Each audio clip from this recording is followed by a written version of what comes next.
We are going to begin blocking out the initial player path from the initial spawn position at the start of the level all the way up along the river's edge path to the old abandoned mill building.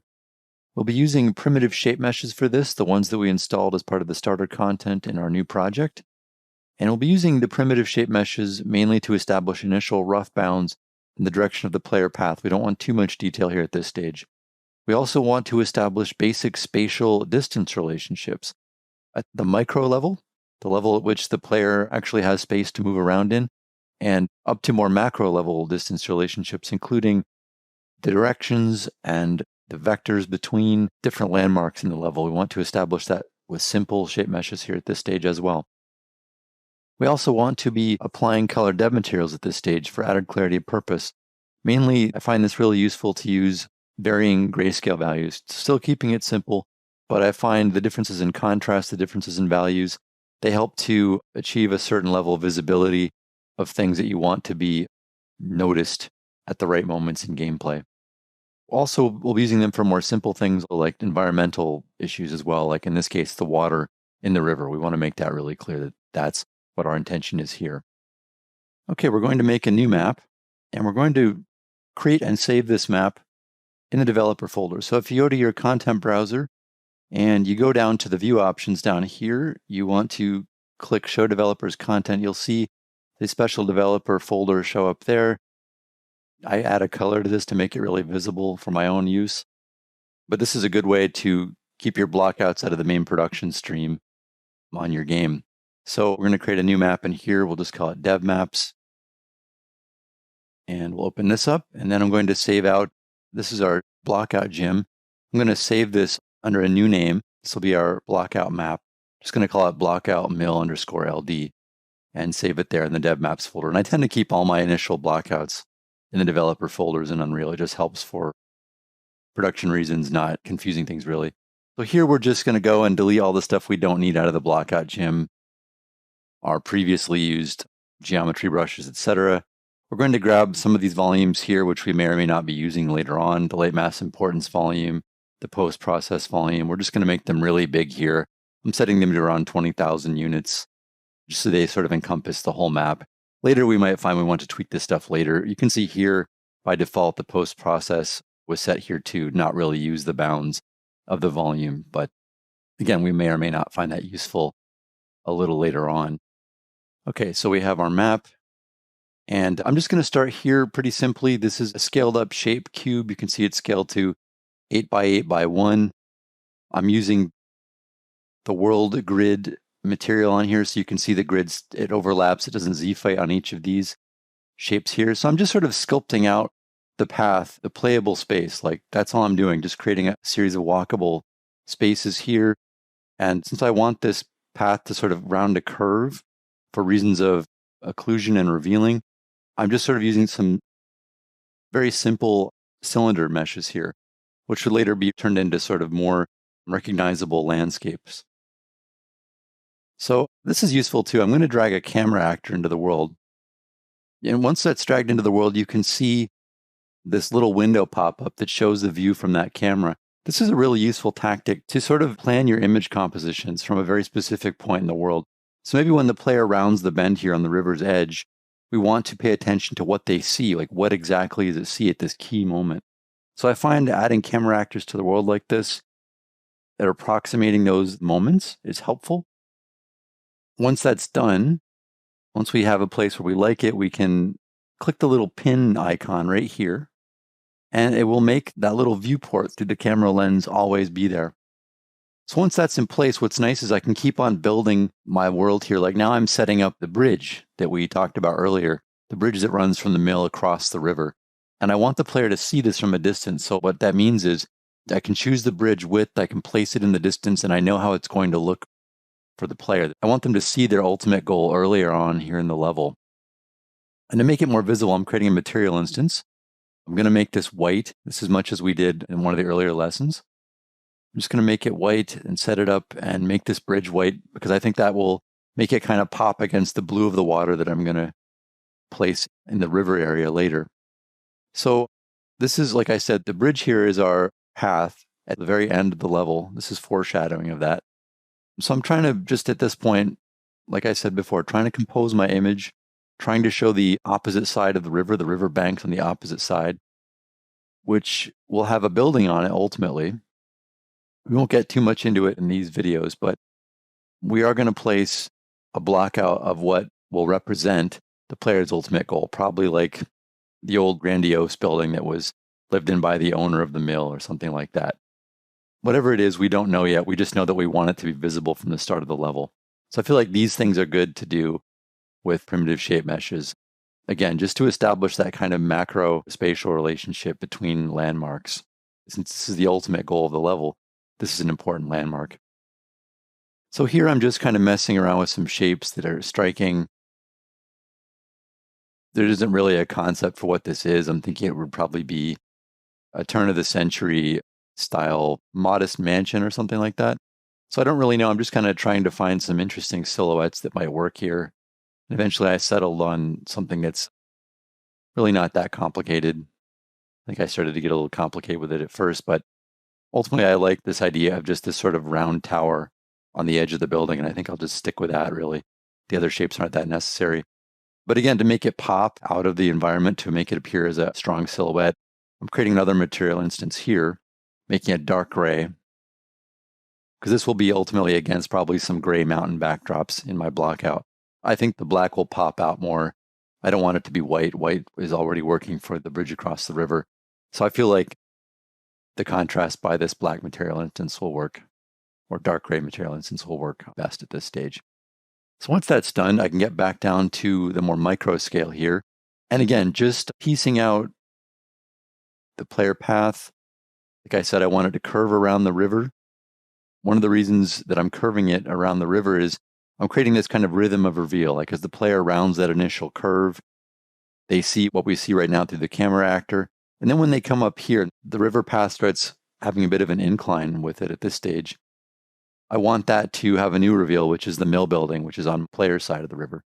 So I feel like right around here, once I have enough sort of inclines to sort of lead me up to what is essentially the same Z height as the bridge that's in the distance, then I can start planning a new point of view camera and place that in the world. So that's about where I want it. Let's see, I'm going to move it a little farther up the hill. And you can see right now, you can actually pin two different cameras at the same time if you want to. But right now I've pinned my camera to show where the mill building is going to be. And again, I've just sort of figured out the dimensions, the exterior, the dimensions of the mill building based on photo reference, based on my architectural scale that I established earlier with my proxy meshes. But right now I'm not going to go into building a detailed proxy mesh enterable building here. I'm just creating a footprint for this building to exist in the world based on how much playable space it needs in the interior and how it looks from this point on the river's edge. That's also kind of important to me. I wanted to have a certain prominence because it's kind of the hub of the whole level. You go through it twice. So here I'm just building it at the rough stage just enough so you can tell that it's a building. I mean, the cube shape generally helps it, but obviously the beveled roof edges helps even more. So again, just not getting too heavily into it. So once that's set up, I'm just sort of creating, again, I'm fleshing out the playable, walkable space here from the top of the path by the river to the building. So I'm just going to expand these out, bring them down to the same Z height so I can go from the water's edge to the building. So I mess around with this for a little bit here. I think I need a little more incline to make it reach. Because I've already established the sort of middle height ground with the bridge and the building across the bridge. So I don't think I really want to lower the mill building. So that's why I'm continuing to build the path sloping upwards towards it here. So again, I'm just keep a gradual curve. Curves are generally your friend in these kind of situations. Making the player travel around things, it always gives you a chance to have the player contemplate where they're going a little more. And like I said, it also allows you chances to have occlusion to reveal what you want at specific times. I'll add a little bit more character to the front of the building. I'm just sort of spitballing at this stage. I don't really know what the mill building is going to look like. Mill buildings aren't really that complicated. Here I'm adding like an indication of kind of a sloped foundation. Maybe the mill building's built like half on sort of a structure that extends out into the water. And of course, I'm adding the iconic water wheel here. This is a pretty old mill building. It's not like modern day industrial mill. It's the kind that uses a water wheel for power. Again, that's why it's located along the river's edge. So I'm indicating the scale of that wheel in relation to the building, again, based on some photo reference and based on the overall scale of the mill itself. So I feel like that's working pretty well. One thing we need now is we need to start sort of figuring out how deep the water is here. For added drama and also based on sort of a combination of photo references, this water here kind of has a series of cascades. It flows down. It's not a flat river. It flows down over a series of sort of plateaus almost. It's sort of like terraces. So like here, I'm just kind of creating the flat plane that actually pushes the water itself. And that also explains why the mill was built here. And that kind of factors into my thinking here as well. Is the mill was built here along this water because it rushes at a high speed because it's barreling down from like a mountaintop. So it's sort of a series of mini waterfalls. And that's sort of a natural situation that was taken advantage of by the builders of the mill. So that kind of informs my whole creation of this macro space of how the building was situated by the river's edge. So here I'm just sort of fleshing out the thickness of the path now that I know where the water's edge is. I'm just kind of grabbing each of these flattened cubes in time and giving them all like a 20 Z height thickness, really. Same with here, I can make these all 20. And now we kind of have it quickly established like the distance from the playable space down into the water. So here I'm just going to do a quick playthrough. Actually, yeah, my viewport resolution is a little small. I'm going to make it bigger here. So we have a full screen view. Okay, so here we are, first reveal. This is the ultimate goal. We see our bridge, and then we have a further curvature, and now we see our mill building. And then if at this stage, this is all we really planned for in our mission design document. If we wanted that path to be longer, we could add more to it and push the player spawn position farther down the river if we really wanted to. But for now, that feels just fine for about the scope of what we want to build here. So now I'm fleshing out the area that's sort of in front of the facade of the mill. We had this set up in the mission design document where there was like a small building just outside the mill building. Maybe it was a store, maybe it was a barn. We don't really know, but it's had a little more interest beyond there just being like pure wilderness and natural topography out here. So I'm going to establish a really simple shape for the house, much like I did with the mill building, which is just kind of a cube with a sort of a pyramidal roof on top. And again, even here, I can sort of mess around and position this building where I want, because I want this building also to be revealed as the player rounds the curved edge of the river. So I've sort of placed this in my block out with that in mind, like where I want the player to see it. It's also forming like kind of the left-hand wall of the playable space. In fact, what I've done here is I've just sort of coupled the house with like a small, at this stage, I don't know what this is. I'm just going to say it's a fence. It could be natural geometry that prevents me from going there, but fences can be just as easy to use as well. And on the other side here, we want to indicate that there is sort of a gate where either, I'm trying to think what would drive into this, like wheeled vehicles could be pushed in through here. We don't really know when the mill stopped being used commercially, but we could kind of assume that it would have like a service road that goes in there where log trucks could be driven in, because we want this to be a sawmill. Like that's the other part of the mill, the reason that's there. Mills existed for a lot of different reasons. This one in particular was about lumber, really. I'm building what I'm imagining to be like a retaining wall at this point. It's just an easy way for me to frame the playable space here. And the gate's closed. Like we don't want the player to be able to go around the mill building. We want to force them to go through the mill building. That's what we had laid out in our mission design document. So we need to kind of justify why you can't just walk around the mill building and walk directly up the hill to the town hall. We just kind of established that there is a gate there. And there is a path that extends out of town. We also need to explain why you can't just wander out of town down this path right here. This is the bridge out of town. Just sort of coming up with an idea here why this might be. Like I said, this is an old mill that's fallen into disuse. So I'm going to go with the conceit here that a tree fell down, a tree collapsed across the road and blocked the path and maybe smashed into the side of this building here. So this is where sometimes I get into a little bit of detail. Like part of the job of a level designer is to have a little bit of showmanship, really, to sort of like try to get people involved in the fantasy of your ideas. And sometimes it means adding a little bit of extra detail. And this is pretty minimal. I'm just using cylinders here to sort of indicate that this was a tree. Just have a lot of broken branches that are scattered across the road and explain like how it's kind of a mess. And that explains why you couldn't just jump through this thing. It also helps kind of communicate your intentions to the art team later on. So I feel like once I have this set up, that's not too bad for a broken tree. That'll work just fine. Here I'm just adding in, like I added a white material to the gate there just to sort of indicate that it's something different than the rest of the walls. Okay, so here, this is a rock prop from the starter content. And whenever you're using actual meshes that were full art meshes and you want to use them in your blockout, it's generally a good idea to put your dev materials on them so it's really clear that no art pass was done here, but you're still showing your intention.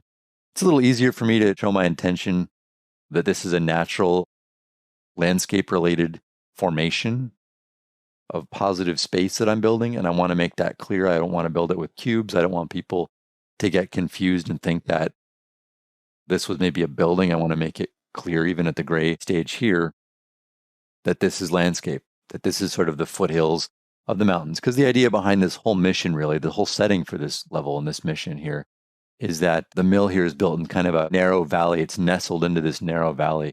So at times I have sort of the playable space bound by almost like the foothills or the lower points of the mountain that come and extend down into the space here like this. Okay, so here I'm fleshing out the mill. You'll see here I've sort of divided it into a high and a low area here. The reason behind that is ultimately, well, not only is this based on some photo reference, but it gave me this idea, which we'll look at later when we flesh out the interior. I want the player to have to sort of get past the halfway point here. As they move through the mill building, I want them to be able to have to get past a blocker in the middle of the building. So I've divided it into two places with different heights. And here I'm building more of the foundation. Also, I have this building jutting out into the river that connects to the bridge. You can see how it connects to the bridge there. That's almost like the gatehouse to the bridge that crossed the river. And that's the locked door. Right here will be the locked door that you have to get to reach the other side. So I'm just sort of making that pretty clear that it's part of the structure. And that has a pretty interesting silhouette as well, as we can see in the point of view camera. I feel like everything's kind of communicated there at this stage. The overall shape of the building, the water wheel showing the function and history of the building, and the gatehouse to the bridge that crosses the rest of the building as well. So here I can just mess around with this a little bit. This is the basic footprint I want of all the sort of houses in the level. So I'm duplicating that geometry there that I used for the houses. And wherever I want to place a house at the rough stage, I'm just going to use those grouped meshes for the house because I don't really need it to be more complicated than that. I just need to know roughly about how much space I need to accommodate a house. So this is the first of many houses that will be on the interior beyond the sort of factory walls of the mill. I also want to make sure I know, like I have to, at this point, I kind of bookmark important things that I want to remember later. Like right here, I want to remember that the player has to exit out the back of the mill. So I'm building out where I want them to go. Again, just simple blocks for the walkable space. And I'm placing a door here. I'll give it a lighter value on the material just so I remember that I want the player to leave right here.